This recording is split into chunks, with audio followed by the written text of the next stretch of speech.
초등학교 3학년 아들을 키우는 란 씨는 어느 날 저녁 아이의 무심한 한마디에 멈칫했습니다. 엄마, 내 물컵에 누가 장난치면 어떡해? 순간 가슴이 철렁 내려앉았습니다. 학교에서 아이들끼리 장난을 치다가 혹시 물컵에 뭔가를 넣을 수도 있지 않을까? 혹은 친구가 장난삼아 다른 사람의 물컵을 가져가 마실 수도 있지 않을까? 더 나아가 요즘 세상에 들려오는 각종 사건 사고를 생각하니 아이의 한 모금의 물조차 안심할 수 없는 현실이 떠올랐습니다. 그날 밤 란 씨는 온라인 쇼핑몰을 열어 어린이 물컵을 검색하다가 낯선 제품 하나에 시선이 멈췄습니다. 바로 지문 인식 물컵. 아이 지문 없이는 열리지 않습니다. 제품 설명에는 굵고 자극적인 문구가 이어졌습니다. 혹시 친구가 물에 장난을 칠까 걱정되나요? 다른 아이가 잘못 집어 마시면 어쩌죠? 혹은 누군가 의도적으로 해코지를 한다면? 이 모든 불안을 해결해 줄 수 있다며 물컵은 아이의 지문만이 열쇠라는 듯 광고했습니다. 컵 뚜껑에는 소형 센서가 달려 있었고 내부에는 작은 칩과 배터리가 들어 있었습니다. 아이의 지문을 등록하면 다른 사람이 어떤 방식으로도 열 수 없다고 강조했습니다. 심지어 이 물컵은 단순한 신제품이 아니었습니다. 중국 최대 전자상거래 플랫폼의 판매 랭킹 1위와 2위를 동시에 차지하며 수만 개가 팔려나갔다는 기록이 버젓이 공개되어 있었습니다. 가격대는 20만원에서 30만원. 어린이 물컵치고는 결코 저렴하지 않았지만 부모들의 불안을 정확히 겨냥한 이 제품은 엄청난 속도로 팔려나가고 있었습니다. 란 씨는 결국 결제를 눌렀습니다. 요즘 세상이 어떤데 혹시라도 아이가 당하면 어쩌지? 예방 차원에서라도 필요하지 않을까? 하지만 주문 버튼을 누른 뒤에도 마음은 무거웠습니다. 혹시 지문이 잘 인식되지 않으면? 아이가 목마른데 물컵이 열리지 않으면? 배터리라도 방전되면 어떡하지? 그 불안은 단순한 기우가 아니었습니다. 실제로 온라인 커뮤니티와 육아 카페에는 비슷한 후기가 쏟아지고 있었습니다. 아이가 여러 번 시도했는데 지문이 안 찍혀서 결국 물을 못 마셨다. 수업 중간에 컵이 안 열려서 아이가 선생님께 울며 달려갔다. 학기에 3번이나 학교에 물컵을 들고 뛰어갔다. 아이를 지키려 샀던 물컵이 오히려 물 한 모금 못 마시는 족쇄가 되어버린 현실. 한 초등학교 교사는 이렇게 털어놓았습니다. 처음에 아이들이 지문 물컵을 가져오면 솔직히 귀엽습니다. 아이 스스로 내 컵은 특별하다며 자랑도 하죠. 그런데 곧 문제가 생깁니다.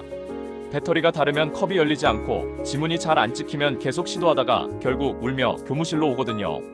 그러면 저희가 해줄 수 있는 게 없습니다. 결국 부모님께 연락을 드릴 수밖에 없죠. 수업은 중단되고 부모는 학교로 달려옵니다. 결국 모두 피곤해지는 거죠. 교사에게 지문 물컵은 교육의 편의성을 해치는 작은 폭탄이었습니다. 아이 둘을 키우는 주 씨는 다르게 생각했습니다. 사실 이런 제품은 예전부터 있었습니다. 대학생이나 직장인들 사이에서 잠깐 유행했죠. 투약 사건이나 직장 내 장난 같은데 민감한 사람들이 사용했어요. 그런데 초등학생, 중학생 아이들에게까지 꼭 필요할까요? 세상 모든 위험을 이 작은 컵 하나로 막을 수 있을까요? 주 씨의 말은 어쩌면 현실적이었습니다. 위험을 차단한다는 기대는 이해되지만 물컵 하나가 모든 불안을 해결해 줄 수는 없다는 것. 기술적으로 보면 지문 인식은 놀라운 기능처럼 보입니다. 어떤 브랜드는 0.2초 만에 빠른 인식을, 또 다른 브랜드는 사용할수록 학습해 점점 정밀해진다고 홍보했습니다. 광고 속 아이들은 신기해하며 웃었고 부모들은 이제 안심이라며 미소 짓고 있었습니다. 하지만 실제로는 인식 오류, 배터리 문제, 제품 내구성 부족 같은 현실적인 문제가 드러나고 있었습니다. 심지어 기자가 직접 새 브랜드에 관련 특허나 검증 보고서가 있느냐고 묻자 세 곳 모두 뚜렷한 자료를 내놓지 못했습니다. 즉, 기술의 실제 신뢰성은 불투명했고 그럼에도 아이 안전이라는 키워드 하나로 소비자들의 지갑은 활짝 열렸던 겁니다. 그렇다면 왜 이렇게 많은 부모들이 비싼 돈을 들여 물컵을 사는 걸까요? 전문가들은 부모의 불안을 정밀하게 겨냥한 마케팅 때문이라고 분석합니다. 부모는 늘 아이를 지켜주고 싶어 합니다. 작은 흠집 하나에도 마음이 철렁 내려앉는 게 부모의 마음이죠. 광고는 그 심리를 파고듭니다.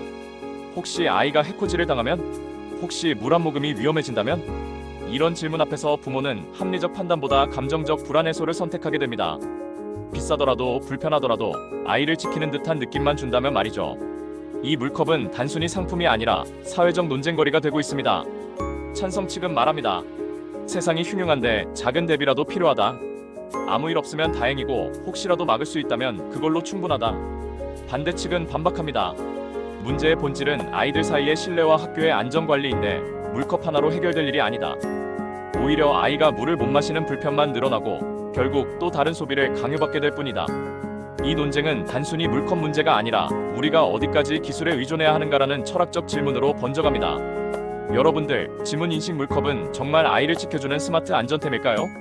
아니면 화려한 마케팅에 부모들의 불안을 자극한 또 하나의 장치일까요? 안전과 편리함 사이에서 부모들의 고민은 오늘도 계속되고 있습니다.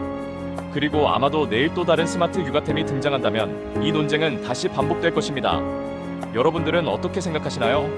의견 댓글로 남겨주세요.